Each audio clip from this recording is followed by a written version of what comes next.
Rock Band 3 at E3 was nothing short than amazing. Would it really teach you how to play guitar and keyboards? What DLC will they chart with the new Pro Drums and Pro Keyboard and Pro Guitar feature? How much will the Pro Instruments cost you? We're going to answer all those questions and more on this special Rock Band 3 episode of Cena's Corner. Cena's Corner, world's #1 rhythm game reviewer.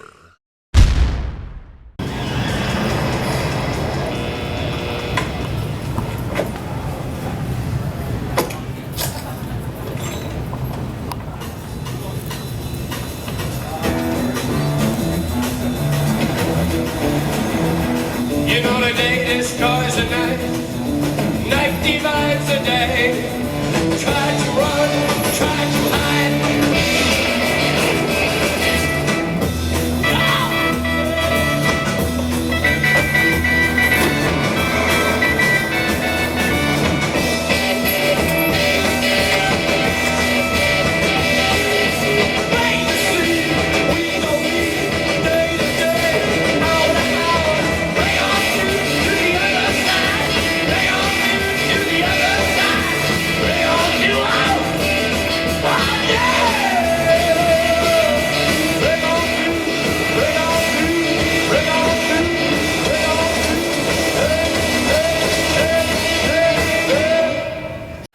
What's going on, guys? Welcome to the special Rock Band 3 edition of Cena's Corner. Before I begin, I'm going to let you guys know off the bat that there's so much stuff to cover and so many questions I have to answer that this could be a very long video. People's asking me questions about the Pro Instruments, how it's going to work, what the new features are, all that stuff. So I got to answer these as in detail as possible so I can help you guys make the right decision for you when it comes to buying Rock Band 3. So please, no complaints if this is like 4, 5, 6 pieces long. Remember, I'm not a YouTube partner, so it's tedious for me too because I got to split all that up and upload them individually and all that good stuff. So just wanted to inform you guys now. Before I begin though, I do want to say a special thank you to Harmonix MTV. They treated us very well when we were there. They gave us access to anything we needed to have access to, and it was great. So every time I see Harmonix and MTV, it's always a good experience, and I want to say thank you for that. Also, they sent a little bit something back for the fans, which I have an autographed t-shirt here from Harmonix. Everybody from Harmonix John Drake, Harmonix Pope, Harmonix Drop Slash, Stephanie, Harmonix Thrasher, Harmonix Henry, you name it, is on this shirt. There's over about 30 years of history on this shirt. So what I'm going to do is come up with some kind of cool contest, and we're going to give this away. And then if you guys decide you want me to sign it too before I send it out to you, whoever wins it, let me know, and I will be glad to do so. So once again, thank you, Harmonix. All right, let's tackle the game that is Rock Band 3. I'm going to try not to forget anything. There's so much information that I made. So if you think I forgot something, as usual, just leave it in the comments, and I'll be happy to comment back and answer that as I always do. So let's begin. The first thing when you turn on Rock Band 3 is you do notice that it is a brand new game. So the answer to the number one question I always get is this going to be a port? Is this going to be the same old Rock Band 2? And we're just going to have some differences? No. This is a brand new game from the ground up. From the menus to the characters to everything. The new thing, the first thing you notice when you turn on the game is the thing that Harmonix is now calling the overshell. Now, if you looked at the demo that I posted up here, where John Drake was taking us through the new game and explaining it to us, you would see that you had your 4 band members or so walking like they were walking down the street. And to put it in John Drake's terms, they look badass. So they look like they're about ready to go play some instruments or jack somebody up, but they just look really cool. This is the first part of your overshell.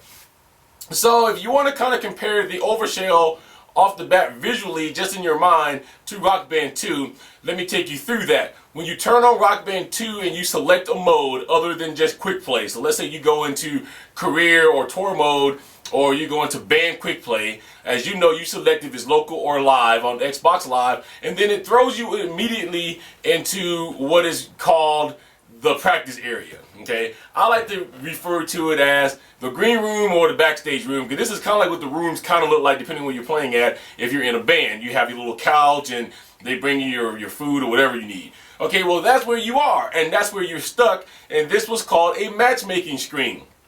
Because from here, what happens is, what? You guys know the deal. You either decide to play by yourself, or you have some friends of your local jack in the other 3 instruments, or if you're on live, you go and hit the button and it looks for other players to play with you, or you just select your friends.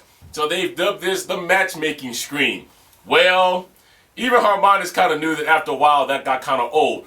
That's out the building. There is no more matchmaking screen. So what you see is, you see your character, they're kind of standing in a cool scene, and you see these 4 boxes pop up, and now you get to decide what it is you want to do. So there is no more in this overshell menu that you have to wait for your band leader to select everybody's stuff.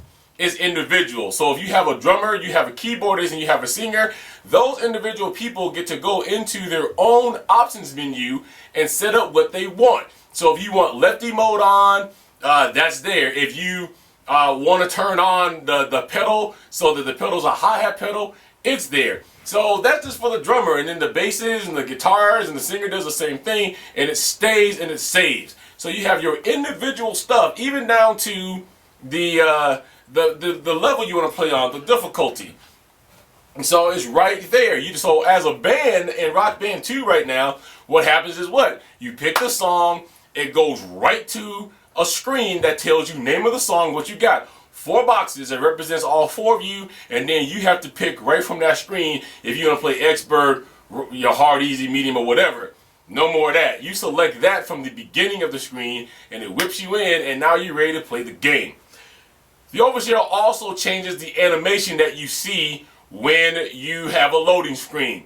As of right now, and I know we've learned some fun facts off the loading screens, but as of right now in Rock Band 2, you get a loading screen that says loading, of course, and you have your drummer and he's doing his thing or whatever's going on, and they give us some kind of fun fact.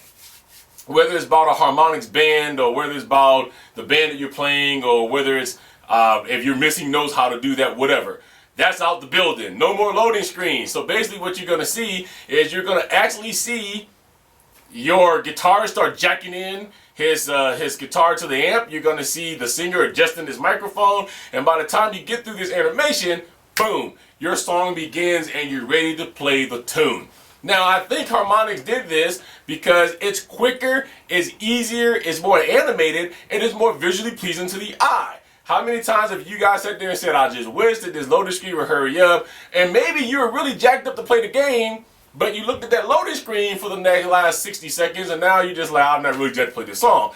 They realized that, so they got rid of that. Now, that's only the first part of the overshell, okay? In this overshell now is also a brand new menu of how you pick songs. Now, I think this is very important, so listen up, all of you guys out there. I'm talking to the Build TV shows, the I Buy Pretty Hards, people like me that's got a significant amount of DLC. Here's a fun fact for you if you don't know, and I think he's still doing it. Yes, Build TV show downloads every single solitary Rock Band DLC track that's out there, and I believe so does I Buy Pretty Hard. So there's a little fun fact. All right, but anyway, back to what I was saying. If right now you go to sort your music, it's kind of nightmarish. Now, let me go back. I'm not slamming Harmonix because, as we all know, that the selection in Rock Band 2 is a whole lot better than Rock Band 1, right? In Rock Band 1, you didn't have any sorting menus. You had to scroll through every song that you had to get to where you wanted to go. You could select it by category and all that kind of stuff, but there was really no way to sort. In Rock Band 2, they gave us a way of sorting. So if you go to category, you can, whatever you're playing, guitar, hold down the yellow button, drums, hold down the kick pad, and it would give you a selection of the, if you're going by category genre, the genre, country, rap, whatever, and you could pick that. They took this to another level.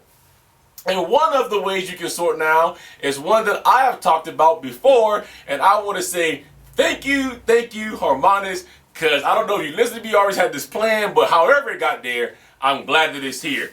Sorting wise is basically you can sort this any way you want to sort it now.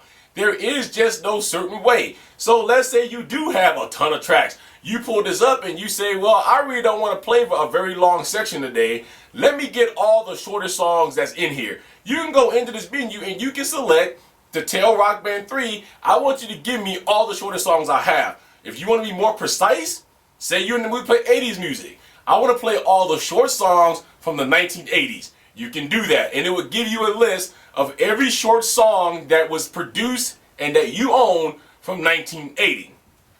And you can do this, and I mean, there's a list of ways to sort this music now. Genre, length, decade, artist, the possibilities is endless. So my favorite one that I was alluding to is this. Right now, if you go and you download Boston Pat, okay, you download the whole Boston album, it goes where? It goes in two spots if you're filtering your songs in Rock Band 2. You'd have to go and select to view by bands, and then Boston would show up under bands, or you'd have to go into your DLC and you would have to scroll through all your songs. The problem is that all of your Boston songs, though,